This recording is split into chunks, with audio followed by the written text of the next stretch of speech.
gapi. Yan po, i-flex ko po yung dalawang strain ko. Ito po yung unang strain ko, ABT. Ito po yung male, yung ganda. Galing po yan kay Boss Teams.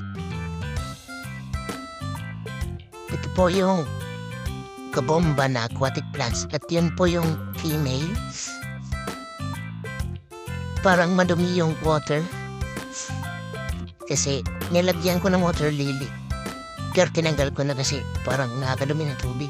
Itong dalawang strain ko po, yung P-Dirt. Yan, madaming plants sa lalagyan nila. Hindi ko pa naayos kasi busy pa.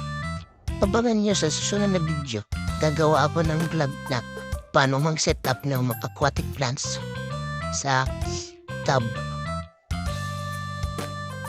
Ayun po yung isang female. Dalawang female po nandyan. Yung isa katago sa likod ng mga plants. At ito po yung nilalagay ko sa water nila pag nag-stack water ako. Kasi sa grip ako kumukuha ng tubig. Anti-chlorine po yan.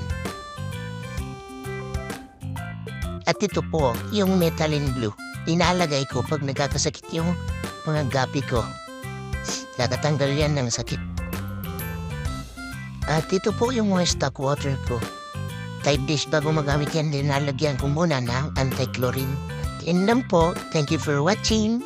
Bye-bye!